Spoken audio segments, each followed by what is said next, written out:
What's up, guys? Good morning, everybody. How's it going? The iPhone SE is here. Oh my gosh, oh my god. The phone that I feel like I've been talking about for the better part of my life. It's out now. So I had to break out my freshest attire. You know, it's a special occasion. Usually I save this for when an Apple event is announced, but today's pretty much as close as we're gonna get. If you're excited for the video, drop a like down below. It does seriously help the channel out. And of course, hit subscribe so you stay up to date on the latest Apple news. Let's just go ahead and jump on in. Let's start with the design here. Does this look familiar? Yeah, it's because it's a copy of the iPhone 8. It's got the 4.7-inch LCD screen, identical to the 8. Really, the only exterior change is the fact that the Apple logo has been centered. So now all of Apple's recent release phones, they all have the Apple logo in the center. That's because this has wireless charging like the iPhone 8 also had, but this is sort of signifying like, hey, there's a wireless charger right in the middle here. And Touch ID is here. So if you don't like Face ID, it's got Touch ID. Touch ID is here. It's back yet again. Let's talk about the price. First of all, today, ding, ding, ding, we've got a winner here with $400. All right, this is the perfect price for this phone. It's situated in the low end of the market. This is not your iPhone 11 Pro. This is not gonna be your Huawei, whatever high-end phone they have, or the newest Samsung Galaxy. This is Apple's lowest end offering, but what you're getting for $400, I want to tell you, I think it's the best deal out there right now. There's 3 storage tiers, so you have 64, 128, and 256. The phone goes up to $549, but I feel like most people are just gonna be opting for the $400 option. And colors, nothing too exciting here. We got white, black, and product red, but what's cool is that there is no white front iPhone SE. If you've never liked how the front of a white phone looks, well, you can get sort of the best of both worlds here. The camera's something that people are always wondering about. How good's the camera on this thing? What do you get for $400?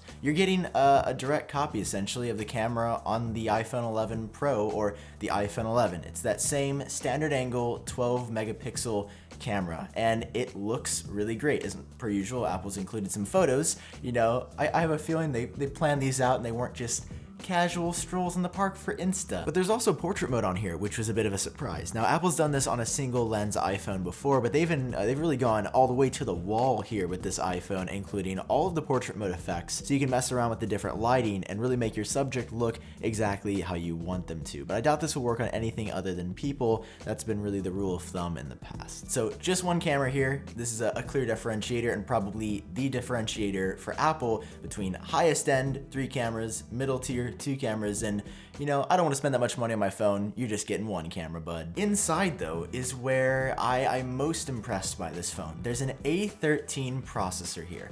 That is Apple's fastest processor on the iPhone ever, and I've been using it on the iPhone 11 series since last September, and it's blown me away. Not only does it have insane battery improvements, it's extremely efficient, and it's extremely powerful. Like, the gains year over year were impressive yet again. So again, you're paying $400, you're getting the fastest, latest processor, which is gonna make this phone last a very long time. Now, looking a little bit further in what this processor enabled, yes, it is super fast, but the battery life seems to be the same as essentially the iPhone 7. If you go to Apple's iPhone compare site, compare the new SE to the older iPhone 8, the 8 says it gets about the same battery life as the iPhone 7, and the new SE says it gets about the same battery life as the iPhone 8. So even the numbers, like 40 hours thinking of audio playback, are identical. It doesn't look like there are really any improvements in battery life, but obviously we'll have to test it out and see if we can tell for ourselves. But don't expect anything great. Apple's not really marketing this as having insane battery gain. Inside, there's also a Haptic Engine, like what's in the newest iPhones. I find it interesting that Apple is, you know, now advertising the vibration functionality,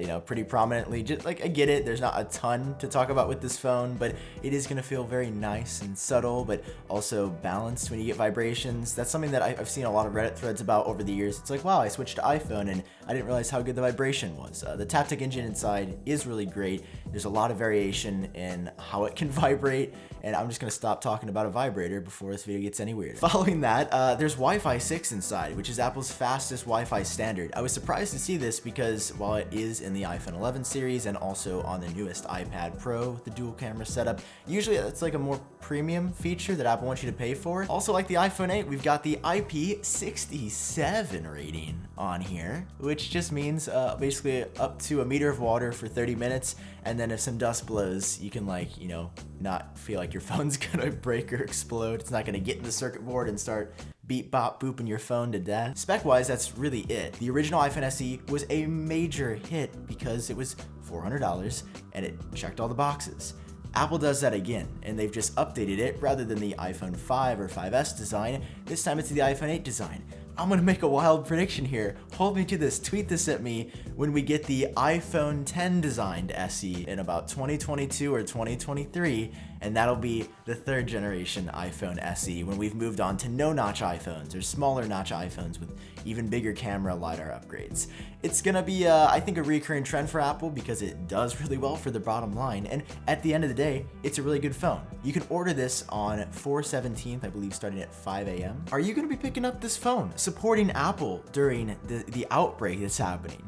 If you don't have a new phone, yeah, it's a really good deal. If there's a family member that wants to upgrade, this is like the perfect phone for them. So here it is, the iPhone SE. It's the iPhone 8 reborn, and probably one of many that we're gonna see reborn in Apple's future. That's all for now. You guys are the best. Drop a like down below, hit subscribe for more, and I'm gonna get editing on this video. All right, peace out.